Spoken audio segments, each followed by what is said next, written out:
नमस्कार दोस्तों, स्वागत है आपका आज के हमारे इस वीडियो में। दोस्तों, आज के इस वीडियो में हम चर्चा कर रहे हैं सिविल केसेस में दीवानी मामलों में वाद प्रश्न विरचित कर लेने के बाद, इश्यूज फ्रेम कर लेने के बाद इन इश्यूज पर साक्ष्यों का क्रमबंधन किस प्रकार से किया जाता है, एविडेंसेस की मार्शलिंग किस प्रकार से की जाती है, और इसी के साथ साथ चर्चा करेंगे कि मार्शलिंग कर लेने के बाद किस प्रकार से साक्ष्यों का मूल्यांकन किया जाएगा, किस प्रकार से एविडेंसेस का एप्रिसिएशन किया जाएगा। इन सब टॉपिक्स पर आज के इस वीडियो लेक्चर में चर्चा कर रहे हैं। तो मित्रों, शुरू करते हैं आज का यह interesting and informative video lecture. मित्रों, सिविल केसेस की जजमेंट राइटिंग के अंतर्गत जब हम पैराग्राफ नंबर 5 बना लेते हैं, जिसके अंतर्गत हम वाद प्रश्नों की विरचना कर लेते हैं, अब हमें जो है वाद प्रश्नों की विरचना के बाद जो वाद प्रश्न हमने विरचित किए हैं उन पर विवेचना करना है, उन पर डिस्कशन करना है और उनका एप्रिसिएशन कर निष्कर्ष निकालना है। तो यहां पर बात समझिएगा कि वाद प्रश्नों की विवेचना दो प्रकार से की जाती है। पहला, हर एक वाद प्रश्न की अलग अलग विवेचना है ना, जैसे कि वाद प्रश्न क्रमांक 1 की विवेचना, वाद प्रश्न क्रमांक 2 की विवेचना, तो हर एक प्रश्न पर अलग अलग विवेचना। और दूसरा तरीका होता है जहां पर कि किसी वाद प्रश्न का मतलब एक से अधिक वाद प्रश्नों पर अगर एक समान साक्ष्य आई है, एक जैसी साक्ष्य है, तो ऐसी कंडीशन में साक्ष्यों के दोहराव को रोकने के लिए या साक्ष्यों के दोहराव से बचने के लिए न्यायालय क्या करता है, न्यायालय उन वाद प्रश्नों को, एक से अधिक वाद प्रश्नों को एक साथ ले लेता है और एक साथ उस पर विवेचना करता है। तो इन दो तरीकों से वाद प्रश्नों में विवेचना की जाती है। चलिए अब हम देखते हैं कि जब हम पैराग्राफ नंबर 5 जिसके अंतर्गत हमने वाद प्रश्न विरचित कर लिए, उसके बाद क्या क्या स्टेप आएगा, कैसे हम निर्णय को आगे बढ़ाएंगे। तो देखिएगा, सबसे पहले आपको एक लाइन डालनी होगी वाद प्रश्न विरचित करने के बाद, the reason of my finding on the above issues are given below। मतलब कि जो इश्यूज हमने ऊपर फ्रेम किए हैं और जो रीजनिंग हमने वहां पर लिखी है, ध्यान रखिएगा कि निर्णय, जब आप किसी व्यक्ति के समक्ष निर्णय जाता है पढ़ने के लिए, तो जहां पर इश्यूज होते हैं उनके सामने फाइंडिंग होती है। तो उन इश्यूज की फाइंडिंग ऑलरेडी लिखी है और पढ़ने वाले को हम ये बता रहे हैं कि जो फाइंडिंग, जो निष्कर्ष लिखा हुआ है वाद प्रश्नों के समक्ष, उनके रीजन नीचे जो जजमेंट चल रहा है उसमें वर्णित है। तो यहां पर हम इस तरह से लाइन डाल देंगे, हिंदी में देख लीजिएगा, उपरोक्त निष्कर्ष के कारण नीचे कंडिकाओं में दिए जा रहे हैं। तो इसको आप लिख दें। अब इसके बाद एक एक वाद प्रश्न को अपन लेके चले। या तो मैंने आपको तरीका बताया कि या तो आप एक एक वाद प्रश्नों को अलग अलग उस पर डिस्कशन करिए, लेकिन जहां पर की इंपॉर्टेंट बात है, लेकिन जहां पर ऐसे कोई वाद प्रश्न जो कि एक दूसरे से जुड़े हुए हैं और उन पर साक्ष्य एक जैसी है, उन पर एविडेंसेस सिमिलर एविडेंसेस हैं, तो वहां पर हमें उन वाद प्रश्नों को एक साथ लिखना चाहिए, एक साथ उस पर डिस्कशन करना चाहिए। तो जैसी भी स्थिति को आप देख लीजिएगा। अब जब आपने वाद प्रश्न ले लिए, जैसे कि अगर सिंगल वाद प्रश्न ले लिया या एक से अधिक वाद प्रश्नों को ले लिया, अब हमें उस पर क्या करना है, उस पर हमें डिस्कशन करना है। अब डिस्कशन कैसे किया जाएगा, तो देखिए डिस्कशन के 3 स्टेप्स होते हैं। 3 स्टेप्स में डिस्कशन किया जाता है, विवेचना की जाती है। सबसे पहले नंबर पर मार्शलिंग की जाएगी साक्ष्यों की, एविडेंसेस की। जो एविडेंसेस आए हैं वादी की ओर से, प्रतिवादी की ओर से, जो भी साक्ष्य आए हैं, उन साक्ष्यों का क्रमबंधन किया जाएगा। अब यहां पर एक कंफ्यूजन होता है कि भाई क्रमबंधन जब हम कर रहे हैं तो किसकी साक्ष्य पहले लिखें, किसकी बाद में लिखें, तो ये कंफ्यूजन होता है। तो यहां पर बहुत सिंपल आप बात समझिएगा कि देखिएगा, जब आप क्वेश्चन को पढ़ेंगे, जो वाद प्रश्न विरचित किया है, तो उस वाद प्रश्न पर आपको यह पहले डिसाइड करना है कि भाई इस वाद प्रश्न का साबित करने का भार किसके ऊपर है, बर्डन ऑफ प्रूफ किसके ऊपर है। इंडियन एविडेंस एक्ट की सेक्शन 101 के अंतर्गत जो भार होता है, जिसको हम सामान्य भाषा में अभियोजन का भार भी कह लेते हैं, या मामले को साबित करने का भार भी होता है। तो आप देखिएगा कि जो क्वेश्चन आपने बनाया है, उस क्वेश्चन को साबित करने का भार किस पे है। जिस व्यक्ति पर, जिस पक्षकार पर साबित करने का भार होगा, बस वहीं से आप स्टार्ट कीजिएगा, उन्हीं के साक्ष्यों से जो है आप क्रमबंधन करना स्टार्ट कीजिएगा। अब जैसे यहां पर हमने बताया कि देखिए जैसे आपने वाद प्रश्न ये लिख लिया, अब हाँ यहां पर एक इंपॉर्टेंट बात ध्यान रखिएगा, जिन मामलों में आप जो है एक से अधिक वाद प्रश्नों को एक साथ विवेचना कर रहे हैं, तो आपको वहां पर एक पैराग्राफ या नोट वहां पर डालना होगा। किस प्रकार से? The evidence on both the issues is common, hence to avoid repetition both the issues are discussed together, है ना। तो इस प्रकार से आप स्पष्ट नोट डाल दीजिएगा, जिससे कि पढ़ने वाले को, जजमेंट पढ़ने वाले को स्पष्ट हो जाए कि इन दोनों साक्ष्यों पर विवेचना जो है एक साथ की जा रही है। हिंदी में देख लें, दोनों वाद प्रश्नों पर साक्ष्य एक ही है, इस कारण पुनरावृत्ति टालने की दृष्टि से दोनों वाद प्रश्नों की विवेचना साथ में की जा रही है। तो इस प्रकार से आप जब ये डाल दें, उसके बाद जो है आप जो है आगे मार्शलिंग पर चलिएगा, आगे जो है आप क्रमबंधन कीजिएगा। अब क्रमबंधन मैंने आपको बताया कि भाई सबसे पहले अपनों क्या देखना है कि वो जो वाद प्रश्न है उनको साबित करने का भार किस पर है। तो मान लीजिए कि साबित करने का भार जो है वादी पर है। सामान्यतः जो है सिविल केसेस में वाद प्रश्न मुख्यतः वादी की ओर ही बनाए जाते हैं कि भाई उसको साबित करने का भार रहता है, लेकिन ऐसा हर मामले में नहीं होता है। कई बार जो है वाद प्रश्न पर साबित करने का भार जो है प्रतिवादी पर भी होता है, तो वहां पर उसकी साक्ष्य स्टार्ट कीजिएगा। तो यहां पर हम मान लेते हैं कि जो वाद प्रश्न बनाया गया है उस वाद प्रश्न को साबित करने का भार वादी के ऊपर है।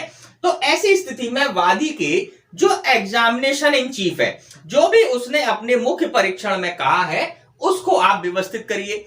अब जब आपने उस चीजों को व्यवस्थित कर लिया, जो वादी के कथन है, वादी के जो साक्ष्य हैं, उनको आपने जब व्यवस्थित कर लिया, अब इसके बाद आप देखिएगा कि वादी ने जो अपना एग्जामिनेशन इन चीफ में जो कुछ भी कहा है, उन साक्ष्यों से संबंधित जो उसने अदर एविडेंसेस, जो अदर विटनेसेस पेश किए हैं या कोई दस्तावेज पेश किए हैं, तो उनको आप फिर वहां पर व्यवस्थित कीजिएगा। मान लीजिए कि उसने जो है अपने मामले के संबंध में साक्षी बी के कथन कराए हैं, सी के कथन कराए हैं, या कोई दस्तावेज पेश किया है, तो आप जो है उनको वहां पर व्यवस्थित करें। और जब ये व्यवस्थित हो जाए, इसके बाद अगर ऐसे वादी की या ऐसे पक्षकार की कोई क्रॉस एग्जामिनेशन हुआ है, कोई प्रति परीक्षण हुआ है, और प्रति परीक्षण में कुछ ऐसे तथ्य आए हैं जो कि एग्जामिनेशन इन चीफ में जो वादी ने अपने कथन किए हैं, उनको अगर खंडन हो रहा है, तो आपको जो है एग्जामिनेशन, जो क्रॉस एग्जामिनेशन है, उसके बारे में आपको यहां पर क्रॉस एग्जामिनेशन में क्या कहा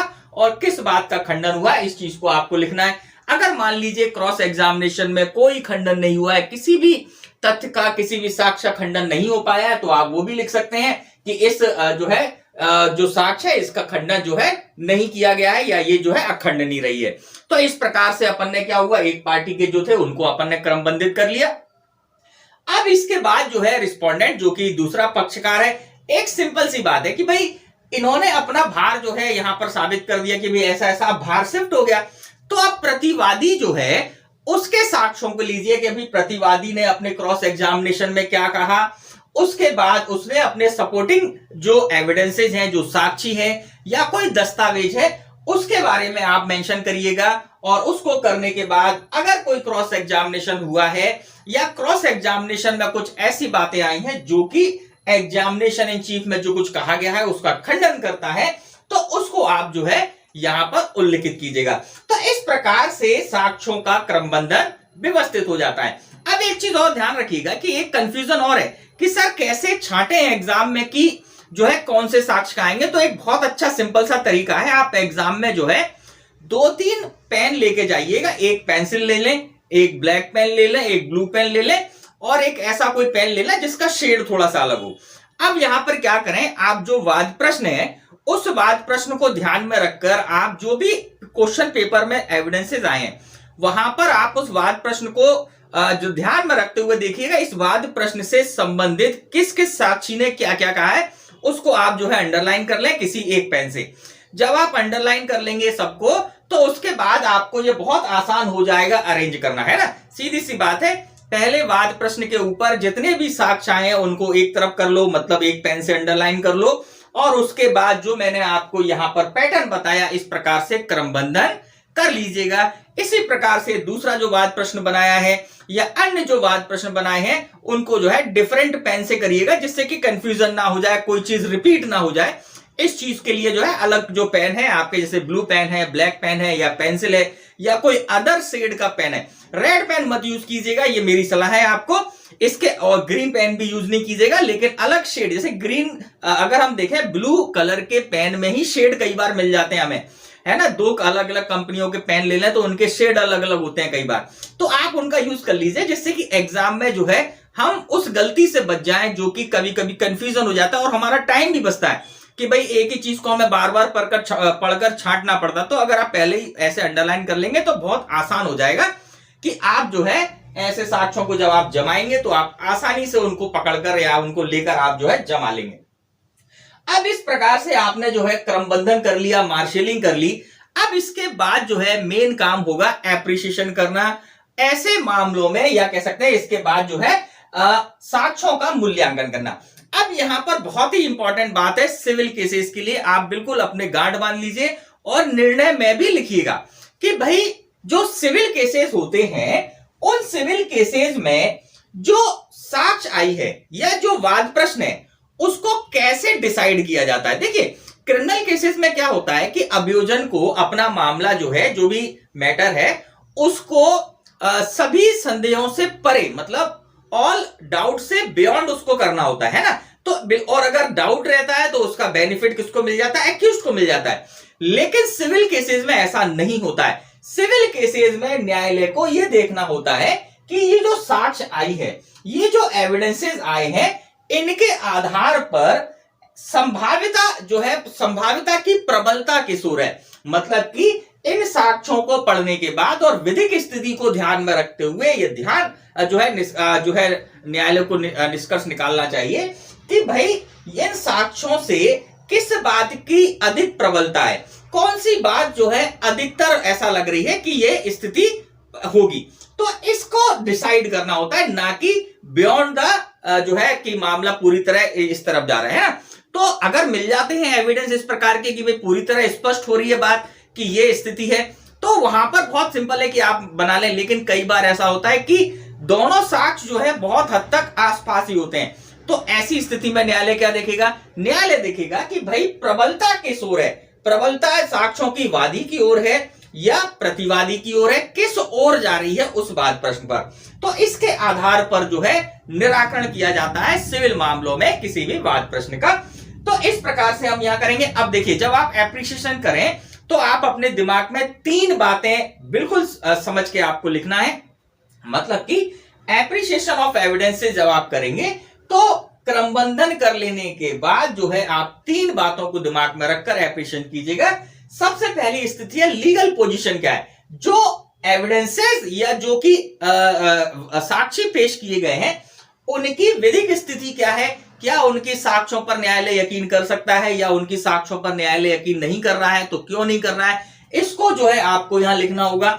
इसके बाद जो आर्गुमेंट्स होते हैं, जो कि जो है किसी भी मामले में जो भी आर्गुमेंट्स आए हैं, वादी ने कोई आर्गुमेंट किया है या प्रतिवादी ने कोई आर्गुमेंट किया है, तो उस आर्गुमेंट पर, और वो आर्गुमेंट किससे संबंधित है, उस वाद प्रश्न जिसका आप जो है डिस्कशन कर रहे हैं उससे संबंधित है। तो उस आर्गुमेंट का रीजन आपको लिखना होगा कि भाई आप उस आर्गुमेंट को अगर एक्सेप्ट कर रहे हैं, उसको मान्य कर रहे हैं, स्वीकार कर रहे हैं, तो क्यों कर रहे हैं, नहीं कर रहे हैं तो क्यों नहीं कर रहे हैं। यहां पर एक और इंपॉर्टेंट बात है, आप इसको भी दिमाग में रखें कि देखिएगा वादी और प्रतिवादी ने जो भी अपनी बातें कही हैं, अगर आपका मत जो है या आपका निष्कर्ष जो है वादी की ओर जा रहा है, तो ऐसी स्थिति में प्रतिवादी ने जो आर्गुमेंट की है उनका आपको 100% लिखना ही चाहिए कि आप प्रतिवादी के आर्गुमेंट को क्यों स्वीकार नहीं कर रहे हैं, है ना। इसी प्रकार से अगर मान लीजिए कि आपका निष्कर्ष प्रतिवादी की ओर जा रहा है और वादी ने अपने आर्गुमेंट में कुछ कहा है कि भाई मेरे साक्ष्य ऐसे हैं, इससे ये साबित होता है, तो आपको वहां पर उस आर्गुमेंट का जो है रीजन लिखना पड़ेगा कि आप उस आर्गुमेंट को स्वीकार क्यों नहीं कर रहे हैं, क्यों उसको मान्य नहीं कर रहे हैं। तो इसके बाद जब आप आर्गुमेंट का निष्कर्ष कर आप फाइंडिंग लिखिएगा कि भाई आप ये सारे जो है साक्ष्यों को और विधिक स्थिति को देखने के बाद जो है आपका जो भी निष्कर्ष है वादी की ओर है, प्रतिवादी की ओर है, इसको आपको जो है अंत में निष्कर्ष के रूप में उस वाद प्रश्न का लिखना होता है। तो इस प्रकार से जो है एक एक वाद प्रश्न पर जो है अलग अलग हम जो है डिस्कशन कर इस प्रकार से निष्कर्ष लिख सकते हैं। इसी के साथ साथ अगर एक से अधिक वाद प्रश्नों पर एक जैसे सिमिलर अगर एविडेंसेस हैं तो उनको जो है एक साथ हम जो है इनका डिसीजन या उसका निष्कर्ष जो है निकाल सकते हैं। मित्रों, इसी के साथ आज का यह वीडियो लेक्चर हम यहीं पर समाप्त करते हैं। आज के इस वीडियो लेक्चर में हमने जो है देखा कि सिविल मामलों में जब पैराग्राफ नंबर 5 जो है वाद प्रश्न विरचित कर लिए जाते हैं, उसके बाद एप्रिसिएशन कैसे किया जाएगा, मार्शलिंग कैसे की जाएगी, इन सब पर हमने चर्चा की।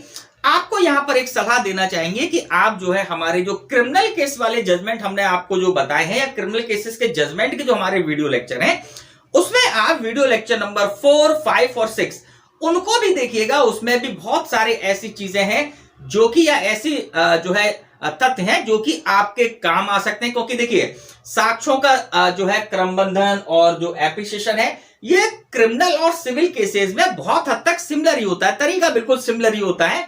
बस निष्कर्ष निकालने का जो मैंने आपको बताया कि यहां पर जो है प्रबलता देखी जाती है कि भाई इन साक्ष्यों के आधार पर प्रबल स्थिति किस ओर है ना, तो ये देखा जाता है। लेकिन सिविल क्रिमिनल केसेस में क्या देखा जाता है कि भाई अभियोजन अपना मामला जो है पूर्णतः साबित करने में सफल रहा है या नहीं रहा है। अगर डाउट की स्थिति है तो जो अभियुक्त को है लाभ मिल जाता है। तो इस चीज को जो है एक डिफरेंस है। अन्यथा अगर हम देखें, एप्रिसिएशन और मार्शलिंग जो है लगभग जो सिद्धांत हैं वो लगभग सिमिलर ही होते हैं। और एक और इंपॉर्टेंट बात कि भाई आप प्रैक्टिस जरूर कीजिएगा। ये वीडियो लेक्चर आप देख रहे हैं, वीडियो लेक्चर से आपको विश्वास है कि आपको लाभ जरूर मिलेगा। और इसी के साथ साथ आप प्रैक्टिस अगर नहीं करेंगे तो आपको कोई लाभ नहीं मिल पाएगा। तो आप प्रैक्टिस कीजिएगा। कोई भी दिक्कत आती है तो आप कमेंट में हमसे पूछ सकते हैं। हम कोशिश करेंगे कि आपके आंसर जो भी क्वेश्चन है उनका आंसर जो है उसका रिप्लाई जो है हम आपको जरूर करें। तो मित्रों, होती है मुलाकात आपसे हमारे नेक्स्ट वीडियो लेक्चर में। नमस्कार, जय हिंद, जय भारत।